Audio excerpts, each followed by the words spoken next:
Hey guys, SoCal Val here. You are listening to the Hitting the Turnbuckle podcast.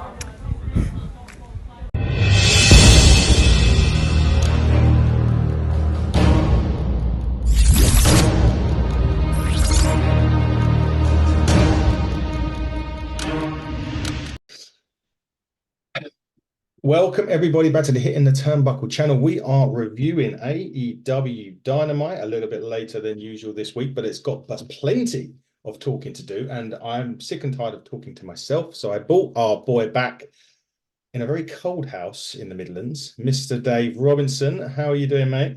Yeah, I'm all good, man. I'm all good. You How are you good. doing? Mate, I am right as rain. I've literally, I have just interviewed the NWA television champion, Big Strong Mims. That will be dropping next week for everybody that's watching this show. Watch that show when it drops next week. The good thing about doing these kind of later sit-ins, so we say, of the NWA, I've got that in my head, of the AEW shows, is that there's a lot of news that always comes, not necessarily off the back of the taping, but news drops, uh, news drops basically about appearances or injuries and whatnot.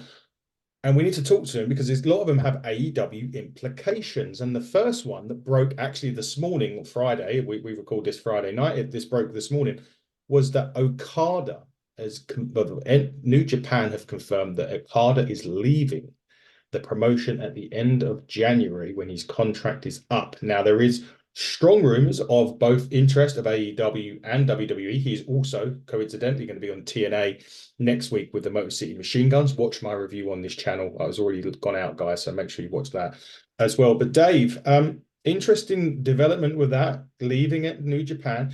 But from what I'm hearing, he wants to stay in Japan and kind of fly out to America, which probably puts AEW on top of that list, also with the relationship that he's already got there. Yeah, I'd have thought so. Yeah, similar situation to Will Ospreay. He's Mm, got to WWE and move to America permanently. So whether that's something similar to what they've struck up with Okada, as you say, there's history there. He's competed at Forbidden Door. There's a relationship there already. So I think AEW would be the front runner. Given how Nakamura had been booked in the WWE up until recently, mm, you would probably say he would definitely go to AEW, but Nakamura has been booked better in recent times, and he's been booked a bit more of a star, maybe a little too late for some people. mate. I think Triple H he's in safer hands going to WWE with Triple H than he would have been under Vince. Mm, Um, but yeah, if that news is true, apparently he's new agent who he's been represented by Barry Bloom. So that would certainly suggest that he's going stateside. Um, if he's got that, if he enjoys TNA as well, he wouldn't be able to do that if he was in WWE. nope. But it perhaps be a little bit more possible to do that and other indies as well in the States. Should he go to AEW? So yeah, remains to be seen. Possibly there is the only side note about the WWE being not say favorites, but one of the strongest potential opposition to AEW is the fact that he wants to do a WrestleMania.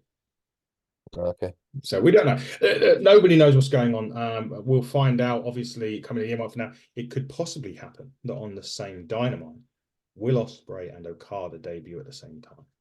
That would be Yeah. very good Dynamite. Moving on to some a bit more of a sadder news. Two wrestlers scheduled for surgery soon. One of them is Kenny Omega. Now, it was reported today by Wrestling News Observer, grain of salt, I know. But his health was the inflammation of his diverticulitis was so bad that he couldn't even have surgery at the time that it was announced that he had diverticulitis. And now the decision will be made in 7 weeks based on his healing, whether he needs surgery or not. If he does need surgery, it's likely that his 2024 year in wrestling would near enough already be over. Obviously, we wish Kenny all the best, and we hope that, whatever, if we had surgery or not, as long as it's successful, we hope to see him back and healthy. But Dave, that is, absolutely crushing to hear that news. Definitely for Kenny, for the fans, for AEW. It's really, really sad and bad news. Hopefully it's not as bad as they fear, and maybe he doesn't require surgery and he can get Mm. back a bit sooner. But yeah, best wishes to Kenny. I'm sure he'll have a lot to do behind the scenes, and there'll be stuff that he can still do for AEW in his role. But yeah, we want to see him in the ring, and it sounds like we're not going to be seeing that for a long time. Yeah, it does seem that way. And as we say, we wish Kenny the best in his recovery. And another one that's due for double surgery it is Keith Lee.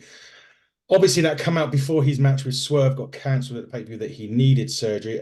Dave, it just seems that there's any time he gets momentum, just something happens to prevent him from. Yeah, and this hasn't just happened in WWE. This happened in. Sorry, this didn't just happen in AEW. This happened in WWE. He got to a point where he was going to do something, and then it gets taken away. It's just another frustrating piece of this puzzle that's Keith Lee. Yeah, he seems cursed, doesn't he? I mean, you got to feel for him. What surgery is he getting? I can't quite remember, mate. I hadn't looked Yeah, at the time of this going out, but double surgery is yeah, all I've read. yeah. It's obviously another long layoff, and as you Mm, say, just been scheduled for that big match with Swerve that we've been talking about for so long, over a year. mm, Um, and yeah, for him now to be faced with this uncertainty, he's really disappointed for him, and a blow for the company. mm. Um, yeah, you'd like to think that he's due a little bit of luck, and once he gets over this, he can go on a sustained run. And yeah, we'll see. But yeah, not good. He must be getting fed up.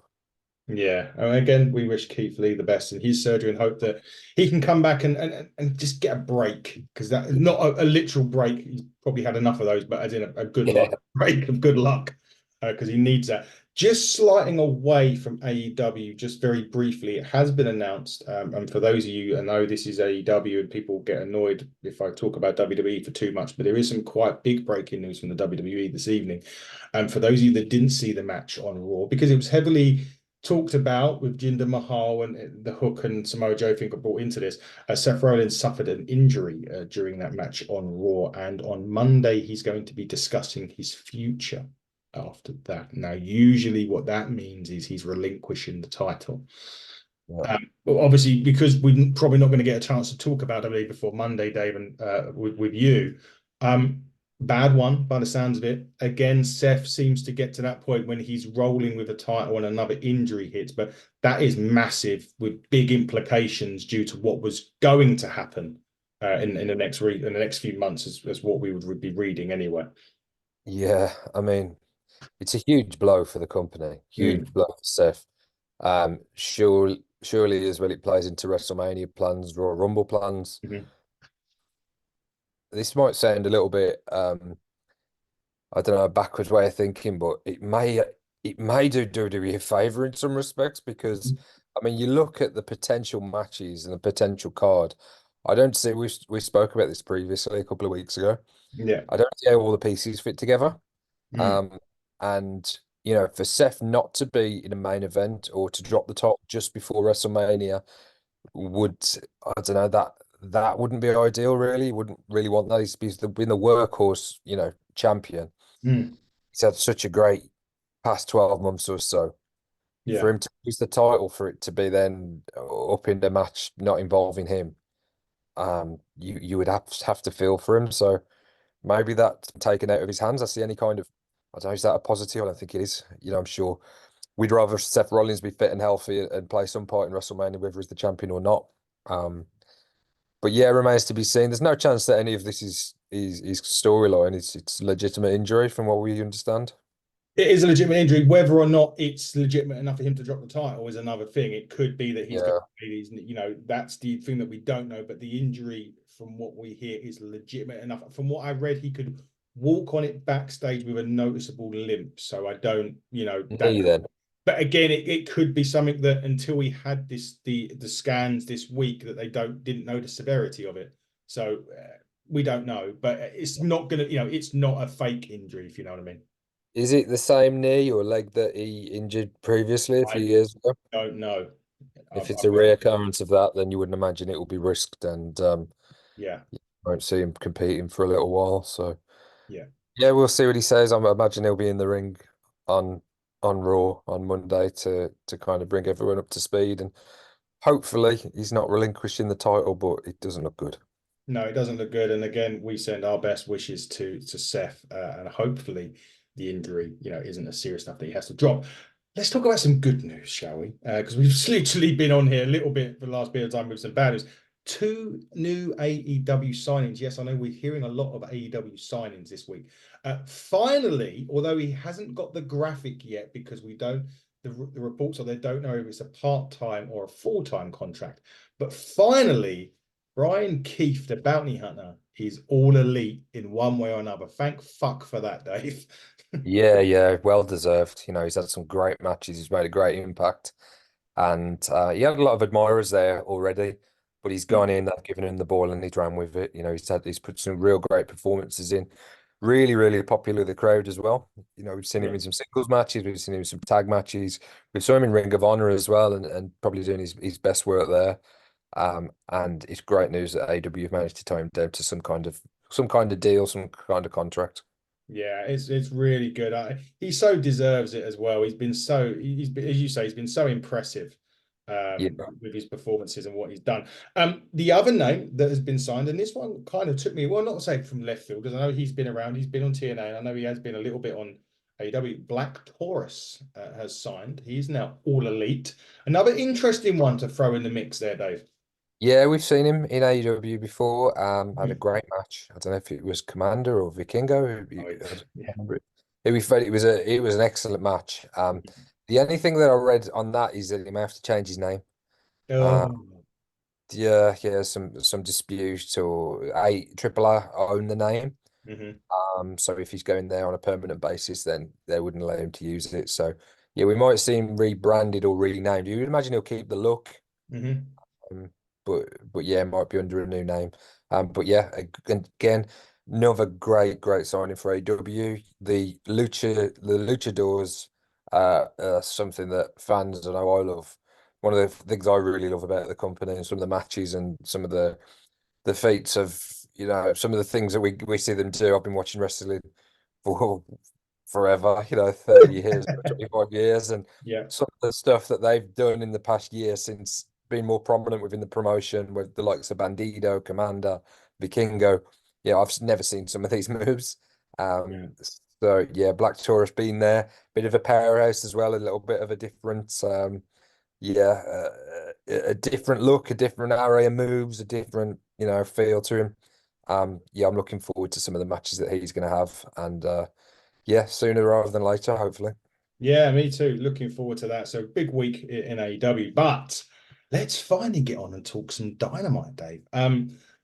It started with a classic old school wrestling contest. Christian Cage, Dustin Rhodes, TNT title. It's excited. It kicked off on Collision a little bit on this, but this match, right, for two veterans telling and a great story. Dustin Rose throwing everything at Christian, but the kitchen sink still not good enough. Even though Christian did kick out at 2 from the kill switch initially, he finally got succumbed to a second kill switch. But what a way to start off the show, Dave, with two great veterans just telling a fantastic story. Yeah, and with Dustin, I don't know. He's such a consistently good performer, storyteller. He just makes you care about his Mm. matches. He makes you think that he's got a chance. Um, uh, yeah, I was really impressed with this.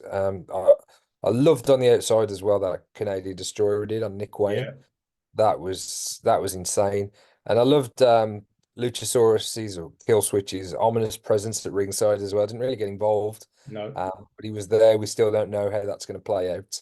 Um, how long he'll put up with Christian.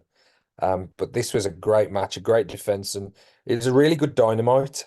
A couple of title matches, and this one, two old school guys, and I don't know if you just said we'll get to what the Young Bucks said, mhm, bit, but two guys on the inception of AEW, you didn't necessarily think that we'd be seeing this match in 2024. Two kind of old school WWE guys, I suppose. yeah, But they've both reinvented themselves. Christian's doing some of the best work of his career. definitely. Uh, One of the biggest heels, if not the biggest heel in the company. and Dustin is still finding ways to kind of every opportunity he's given, he never ever lets AEW down. He's had some great matches since the inception of the company. Um, Going all the way back, anybody that was kind of relatively new to AEW or weren't watching from the start, I'd really suggest that you check out his match with Cody that he had. I think it was the first pay-per-view. Um, but even like 4 or 5 years later, he's still going out there having bangers, and Yeah. this was a great way to open the show. Fantastic way to end the show. Set the tone for the evening for sure. Swerve Strickland was at the back and he was really focused on the heavyweight championship, and whether regardless of his Hook or Joe. He also mentioned Hangman and that he's already beaten him twice. There's no reason to do that again. They then went to Jericho, and he said that his previous win against Takeshita didn't mean anything. He's out. He's out for revenge basically because Takeshita cost him the titles on Sunday. And Seidel, really, I mean, Matt Seidel come out of nowhere. He said that he knew Jericho too well. He needs to fight someone who has already beaten him already. And Jericho made the point that he was born to do this. No pun intended. And they're going to do it on Rampage. He actually said even born to Oh do yeah, this. that's it. Even born. That's it. Yeah. Some would say you were even born to do this. I thought Yeah. that was like that. What a line. Yeah, and talks in lines, what Swerve said as well. He's cutting that Mm, promo. But I loved as well. He's putting over Hangman. yeah. He's not crapping on him. He's saying about all these matches that he Mm, won. yeah. Dropping like JD Drake in there as well, Yeah. which helps elevate people like JD Drake when people like Swerve Strickland are name Mm, drop promos. But the line he said about God himself could come down and Hangman might even beat him too, but he's not going to beat me. yeah. Swerve beat him twice. Yeah. Um, just Swerve's just sensational, Has to and be champion this year. 100% he's going to be the one. Whether they do it now, they kind of seem to be setting up a triple threat, and say Hmm. we'll mention that more after we talk about the main events. Mm, So that might be a way to protect him to a degree because yeah. you wouldn't. Hopefully, Joe doesn't have a really short title reign. Joe has a good title reign of his own, but I think when the time comes, a few months down the line, by the time we roll into Wembley, I think Swerve might be coming out as the AEW champion. Absolutely. We has to this year anyway. The next match was, two unusual pairings on this. It was our good friend Orange Cassidy and Trent. Not necessarily Orange Cassidy and Trent because they're best friends. We are. Yeah, but they've never teamed before. That was the That's first right. time they teamed, even though they're part of the same trio or the same Yeah, friends. They've never tagged on in AEW anyway or Dynamite. exactly that. And Commander and Penta. They worked really well in this game and in this match. It was going to be fun. You know what you're going to get with Commander and Penta. You know what you're going to get with Trent and Cassidy. Trent and Cassidy as well. Obviously, Orange and Trent won this. But yeah, it was just unusual pairings, but just worked very well together in this tag match. And it was interesting because they're still teasing a little bit with Orange and Trent that perhaps something may come away from that and they could collide at some point. Yeah, I think originally or initially it was going to be the Lucha Bros. Yes. I think Ray Fenix is still dealing with some niggling injuries, but I was glad to see him back on screen because I think he's had some visa issues as well. Yes. So it was good to at least see him there on the show. Um, I agree with what you said about Trent and the dissension. There's still seeds Mhm. there that may lead on to something. And it was good to see that Trent, picked up a few wins recently, and Yeah. it was good to see him pick another one up on Dynamite. I can't help but to feel it was an opportunity because Commander, as impressive as he's been, he eats a lot of pins, doesn't he? And you Yes. kind of I was hopeful that he wasn't going to in this match, and I thought it might even be a chance for Penta or for Commander to pick up a win over Orange, which may have set up a international title match. But they've clearly got a plan and they're going elsewhere with it. Um, Roddy Strong seems to be the next, significant challenge for Orange. Mm. But as you say, I don't think it'll be too long before we see Trent facing off with Orange again, and maybe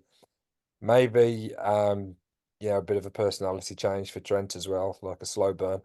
Yeah, may well be, and you're right about Roddy. They call themselves the UK, the Undisputed Kingdom, the UK. I mean, they're getting us in there a little bit. They started circling the ring, and you're right. Orange Strong did say to Cassidy that he's basically keeping the belt warm, and he wants a match at Revolution on March 3rd. Which, by the way, looks to be one of AEW's biggest selling ticket sales. Obviously, Sting's retirement match. We'll talk about that. But that's also a big thing right now. I mean, you're 2 months away from a show. You've pretty much sold it out, 15,000 people there. That's got to be good news for AEW that they can sell this out so far away from a show. Huge, huge, and also we've criticised, a lot of people have criticised AEW that they kind of make a lot of matches in the run up to the week of the big show. So this one, it's been made ahead of time, and it kind of makes sense as well that Roddy would do that because Orange was kind of there saying whenever you want to go, any place, Yeah. any time, and we've seen Orange do that a lot. He's interrupted people backstage when they're talking about title matches or title shots, and Orange will say, "Right, Rampage, let's go." So for Roddy to kind of turn the tables and say, "Nah, we're doing it, but we're doing it when I want to do it, and we're doing it at Revolution." Um, yeah, I like that as well, and we've got a number of weeks now to build towards it and look forward to it. So yeah, great that we're getting other matches and other things announced for Revolution ahead of time. The Sting match is going to be great. It's going to be, Yes. you know, a real a great occasion, a happy occasion for wrestling fans, a sad occasion as well. Yeah. Sting's always been one of my favorites. Like a lot of people, I don't think there are many people that dislike Sting, and I think this run that he's had in AEW, and being afforded the opportunity to end his career his way, and he's had like 27 matches, is it with Darby, or 26 or 27 tag matches with Darby, which is insane, really, to think back in 2015 we thought that he was done and we wouldn't see Sting wrestle another match. Um, yeah, so this has been great and it's going to be a real special night, but there's a lot of other great matches that are going to be on the card. And I think Yeah. Roderick Strong versus Orange Cassidy will be a great match for the international title. I absolutely agree with you there. Can't wait for that one. Hangman was at the back as well with Renee. Renee's definitely earning their money tonight. He said that he didn't appreciate anything. Well, there isn't anything that appreciated the title more than he did. He doesn't want to win the championship. He wants to make it his. And he says Swerve thinks about him a lot. He doesn't think about him at all. Page cares about Joe or Hook and not Swerve. Interesting with that. The next part was probably one of the most emotional scenes in AEW history, for sure. Mark Briscoe brought out the Briscoe family to remember his brother who passed away. It was, he was coming out. He said, he asked the Carolinas what was good. He represents the baddest tag team in history of the planet, them boys. 1 year ago, his brother passed away in a car accident. Jay's daughters were at ringside. Mark's nieces, sorry, they were on the stage. Who was in the car? The oldest, he basically said that Jay's oldest daughter or his oldest niece would never walk again, but here she is. The Briscoes were on the stage. They played an absolutely brilliant video package. I've got no words other than you need to just see the video package they played. It was a fantastic touch from AEW. It was a shame that the network wouldn't allow Jay to compete as the Briscoes due to the whatever issues. He was always they're always on Ring of Honor and things like that. But Dave, a touching tribute to a wonderful, wonderful person. Yeah, I'm glad you read that, mate, 'cause I don't think I'd have got through it. This was um yeah, this is what AEW does so well. And Yeah, I'm so grateful that we've got the landscape in wrestling, and I think the WWE would have done the same type of yeah, thing. AEW always kind of acknowledge occasions and a year on from the tragic accident, and this was the hardest. I think Mark Briscoe, how he's carried himself and how he's carried on wrestling, and the year that he's had, is really credit to him. But you could see this was tough for him to talk yeah, about this. But then when he said the however, after he said about his niece that may not walk again, and then I think all three of the kids that came out were Jay's kids, the two hmm girls and the lad as well. hmm Just such a nice moment, perfect video package. Um, yeah, this hit me hard. I think it hit a lot of fans hard as well. I saw a lot of the reactions online. yeah. And there was a lot of people getting emotional, and a fantastic tribute to Jay. and such a nice touch to be able to give Mark the opportunity to go out there and talk about his brother and to Yeah. honor him a year on. It was just perfect. And yeah, it's not just all about the in-ring action, it's everything that goes into it. And yeah, it was just perfect, mate. It was just perfect. Absolutely. I don't think we need to talk about it any further. You're right. It was an emotional moment. It was just fantastic. And really kudos to AEW for the package and everything they done there. The next match was a heck of a lot of fun. This was the Mogul Embassy versus Bullet Club Gold for the Ring of Honor six-man tag team championships. As I said, the Mogul Embassy were great champions, but to be fair, the time was right to give the Bang Bang Gang some gold. They won it. And I can't actually believe I'm saying this. The crowd were cheering for the Guns. There was. I think Bullet Club are pretty much facing it. I mean, Yes. Yeah. it's the theme as well. I don't know if we've heard the theme. I love wrestling theme. Me and you spoke about wrestling themes from the first day we met, Yeah. all those years ago in Miami. Yeah. I've always been a huge fan of wrestling themes, and I think a lot of wrestling fans are. They listen to it as like a genre all on its own. Yeah. And the Guns and well, the Bullet Club Gold's entrance, the theme, the cameras, which they've done that before with the Guns, Yeah. as part of the Guns entrance. Mm. I don't know if you heard Colton say, by order of the Bang Bang Gang, like Yeah. a little tip of the flat cap to the Peaky Blinders as well. Yeah. The all three of them holding the guns up and the pyro going off at the same time. But the presentation was brilliant. I think the story with the Acclaimed and Daddy Ass is good. I'm Yeah. intrigued. That's going. Obviously, they're the trios champions as well. So, in part of this potential super group, the Bang Bang Scissor Gang, you've got both sets of trios champions under the same umbrella, the Ring of Honor trios champions, or six-man champions, and the AEW trios champions. And that's really interesting as well. Because it's not a formality that they're going to form this group. And No. today, Bullet Club are getting fantastic face reactions as well. I'm really intrigued about this. So it was a really good match. Um, I'm glad that we've seen more of the Mogul Embassy and Brian Cage, and I'm glad Brian Cage wasn't the one getting his shoulders pinned to the mat. Yeah. We've mentioned that before. Mhm. But as you say, the right time for Jay to um, unsheathe the Blade Runner and pick up the win. And obviously they got an assist from Bowens as well. So Yeah. see what their reaction to that, maybe on Collision or next week. We will do indeed. Yeah, they were on the Acclaim did get involved, and they were on the stage at the end in approval for Yep. this as well. So we're interested to see with that. Adam Cole was with Wardlow backstage, and Wardlow will be unbeatable with I'm going to call him the UK from now on. He'll run over opponent after opponent until the world title is the property of the UK. Boom. That led on to Deonna Purrazzo, sorry, against Anna Jay. Now I had, luckily enough, I had picture in picture, which was the majority of the match was during one of the commercial breaks on this. And lucky enough, say I had this in picture in picture. It was fine. It served its purpose. But it really didn't get for me this match. With Anna Jade, she was on a really decent run recently as well. She had the big match with Brody last week as well. It was one of them that I just felt lacked the time needed and the time that they really both deserved to have a bit more of a longer match, to give Anna Jay a bit more of an opportunity. Because as I said, she's had some matches recently. She had a bit of a momentum. It needed more time for me, this one. Yeah, difficult one though, isn't it? Because Deonna's Mm. in, and they really want to. Yeah. She is a star. Mm. She's fantastic. I think she's a great Yeah, signing for AEW.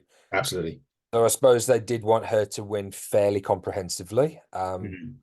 The match that they're building towards is obviously Deonna versus Tony Storm, who was out on commentary. Yeah. He's so funny. He's so funny. I wish he was on commentary for the whole episode, to be honest. Yeah. Yeah. Some of the lines she comes out with, some of the things that she said at the end, in the aftermath. Uh, I love as well, and I got to mention this before we touch on Tony Storm.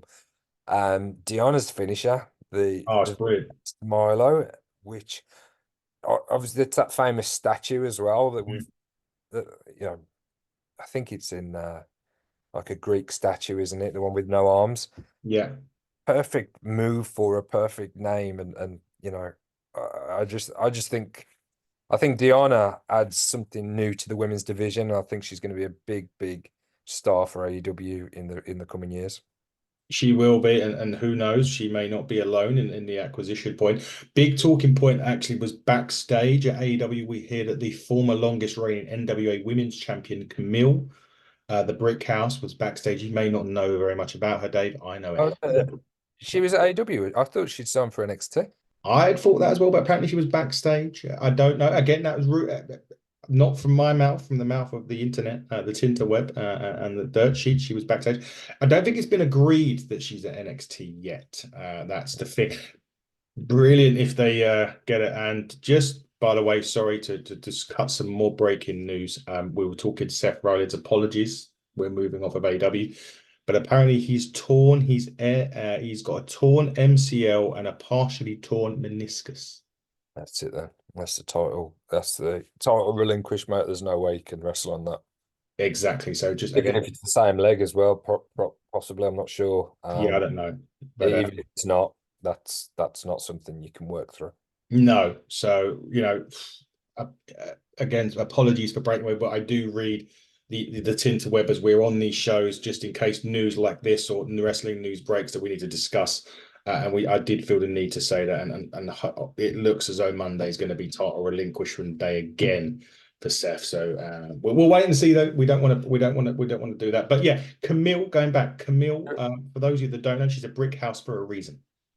Yeah. Just to quickly touch on what you Yeah. said about Seth. Hmm.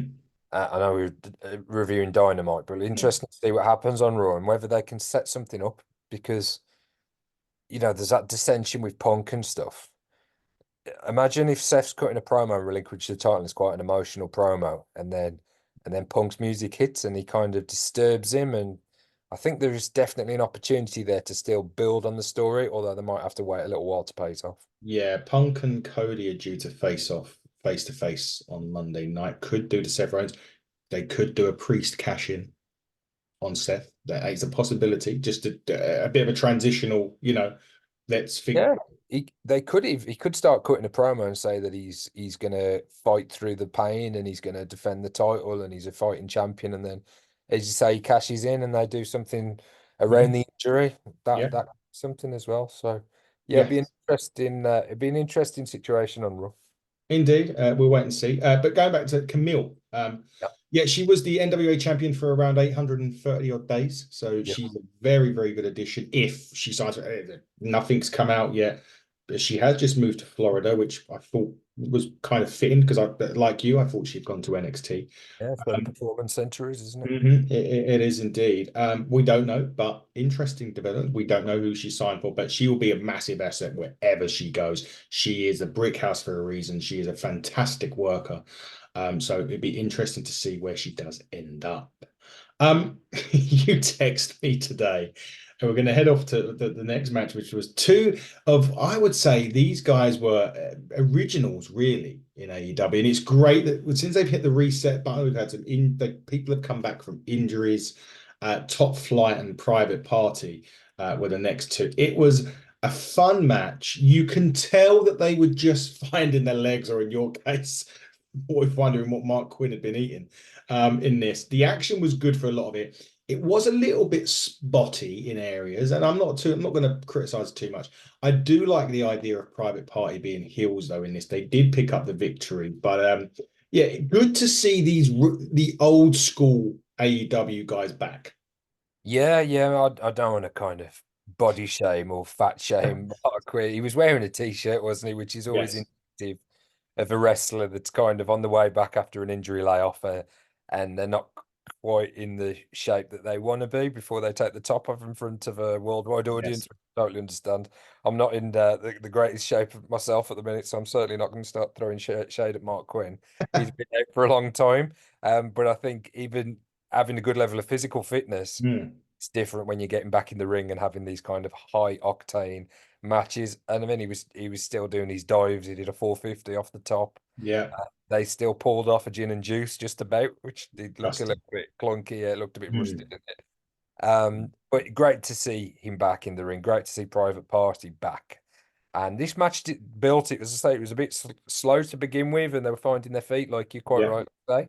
But I think by the end, this it turned into a pretty decent match, and one that did actually protect the Martins in defeat, because we saw Mark Quinn hold the top rope as part of and it wasn't a clear cut one either. It was a kind of instinctive one, or he was losing his balance and he grabbed the top rope. It was definitely intentional, and a great finish to the match. But one that may suggest that we'll be seeing a replay of this at some point down the line. Yeah, definitely so. Definitely so. And it is good to see them back. Both teams have had some really bad injuries. So it's really good to see it back. But I did like the old school. It did feel like an old school Dynamite seeing those two back in the ring. Yeah, definitely did. Definitely did. And you got Action Andretti in the mix as well. We saw him Yeah. at the end of the match. So remains to be seen if Private Party recruit and they've got a third man, and we can see a trios match. Yeah, there's a lot of interesting combinations here. Singles matches as well. We've seen Dante Martin in particular have some great singles matches. Mm. So yeah, I'd like to see these two teams lock horns again. Similar to a kind of like it's like AEW's New Day Usos from like 10 years ago. Mm. A number of matches and a real healthy rivalry that Yeah. although there is some shenanigans at times, there is like a respect for each other Yeah.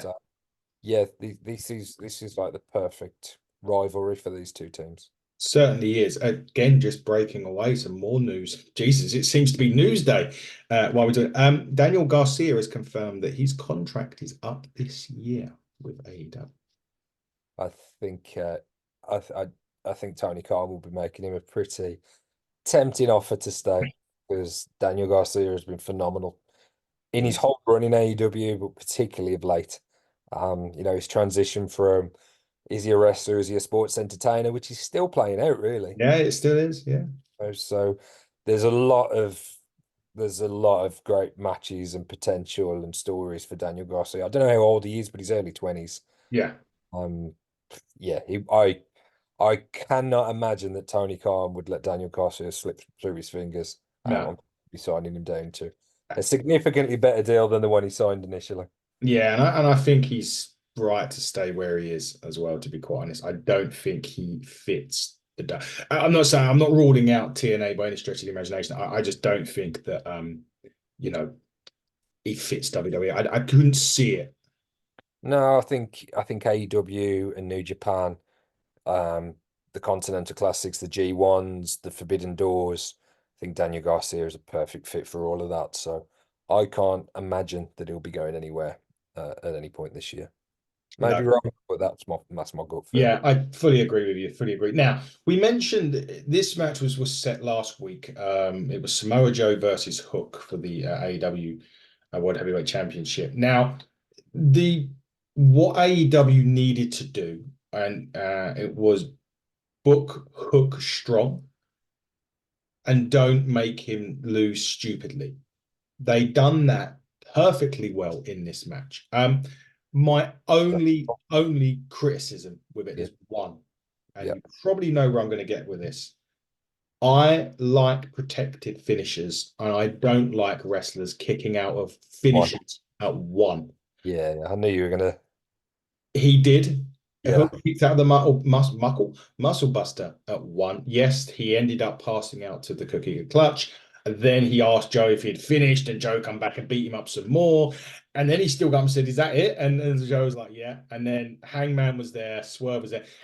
The majority of the match, again, apart from my slight concern, but it might not be everyone else's concern. Everyone else might have liked that. For me, I don't like finishers being kicked out of one because I think that diminishes the importance of the finisher. But the long and short of this is AEW booked this perfectly. I normally agree with you on the finishes. I don't like the too many false finishes, particularly on Dynamite. Mhm. I think your false finishes you save for your big shows as well because they just seem to be more impactful. Yeah. But I really did like this kick out of the Muscle Buster. I Cool. really Yeah. Yeah. do. And I think it was because of the perception or the size differential. It was Mhm. like man versus boy in Mm. some respects. And I mean, Hook has had some great success in the company, and Yeah. his record speaks for itself. He's lost one match, Two uh, now. two now. Yeah, Yeah. going into this, he got such a great record in terms of his win-loss percentages and everything. Mm. But this was like a coming of age type of match, or Mm. not only is Joe the champion, but he's such an experienced wrestler, has done it all, and Hook is again a very young wrestler. We haven't seen too much of him. We haven't heard much. It's only in recent weeks that we've heard him talk a little bit more. We're not Yeah. used to hearing much from him. Um, I mean, I know there was that controversy with Jinder Mahal and stuff Tony Khan said, and Jinder was like, Hook who? Well, this, for Yeah. anybody who didn't know about Hook, they do now. Um, this was a sensational performance. I legitimately got goosebumps on one of his hope spots when he came back and he in his Mhm. few clotheslines. Um, and I did fear for him as well when Joe hit that Uranagi on him on the announce table because it looked like he Yes. could his head, Yeah. and it looked quite gnarly. And then Yeah. the powerbomb on the apron as well. I mean, they were Yeah. both. Taz played his part in Oh, this he was brilliant, by the way. when he took his headset off Yeah. as well, and he said, "I'm going to try and stay professional, but I'm going to have to take my headset off." It was just the perfect main event for Dynamite. It really, really was, and I don't think anybody. There was a couple of moments where the fans really got behind Hook, and Hook tried to lock in the Red Room, and Joe perfectly countered it, and of course Joe would counter it because Yeah. the kick in a clutch. Yeah. I just thought it was excellent, a great story, a great night for Hook. Um, a great defense for Samoa Joe. And in the closing stages, we get the three men all staring each other down. The history Yeah. with Hank and Swerve.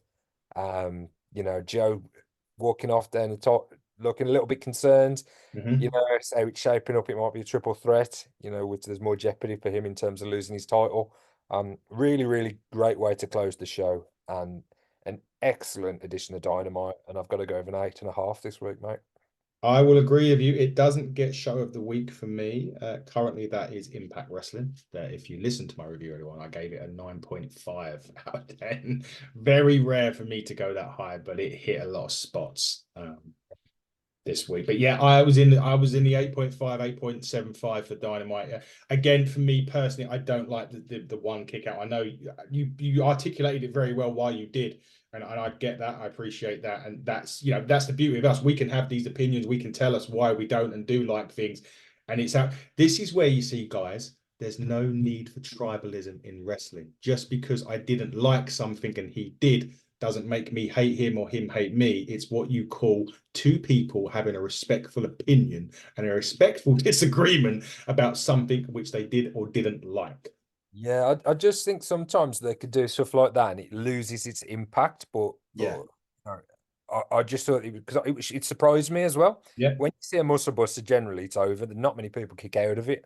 Yeah. So the fact that not only he kicked out of it, but he kicked out at one, it was like One. so defiant as well. Yeah. I love the muscle buster. I think when we did the top 10 show last year, the muscle buster for me featured quite highly. You did, yeah. Yeah, it was definitely in my 10. Great finish, and I didn't expect it, so it shocked me, and it's always good to be shocked. So that's why I like it. But I do agree. I wouldn't want to see too much of it, Yeah. in general, and I wouldn't want to be seeing Hook kicking out on one often, in terms of finishes. Yeah. Just thought, given the circumstances, that it was a nice spot. But yeah, I totally understand and respect your opinion too. Yeah, absolutely. Listen, it's in a lot of ways, what you said makes a lot of sense. The way he kicked out of it, builded it up. No one expected him to. The fact that he done it at one built that big more of a climax to what was going to happen in the match. So absolutely, I get your point as well. But again, Dynamite, another brilliant show for Dynamite. Guys, this goes out on Saturday, the 20th tomorrow, or in this case today when you guys listen to it. We're going to be crowning a women's champion today on the 20th at Apex Wrestling. We'll be crowning the first turnbuckle women's champion. So get yourselves down to Milton Keynes. Unfortunately, it's an over 18 show. My lad is a mascot at football tomorrow, so I will not be there. Andy and Chris will be there. So get down to see them, but get down and support some British wrestling. Watch our first women's champion be crowned. Coming up next week, we've got Jay Joshua on the show ahead of his title showdown at Ignite Wrestling Pro with Adonis Payne for the Ignite Championship. Our sponsor, Adonis Payne, as well. He's not happy that I'm interviewing Jay Joshua because we're sponsoring Adonis Payne, so he thinks we should be interviewing him. But he's already been interviewed before. So, sorry, mate, but it is what it is. Also, next week, we've got the wonderful Francesca Oliver from Revolution Pro Wrestling coming on. Obviously, all the review shows as normal will drop as they would normally do. Then the following Monday, the 29th, we have CJ Carter from Ignite ready to run down the first show of Ignite in 2024, Chapter 3. We will be at Chapter 3. A lot of us will be there, where we're going to be announcing something that we can't say on this show. By then, there may well be another announcement about what we're going to be doing in 2024, and that is a game changer for us at the Hitting the Turnbuckle podcast. And then finally, after Ignite on February the 7th, I will be sitting down with one of the best women's wrestlers in the business at the moment, Alex Windsor, who people will know is with Will Ospreay as well. But she'll be joining the show for a cuppa and a chinwag, as she put it. We're both from Essex, so it may well be a cuppa and a chinwag, literally.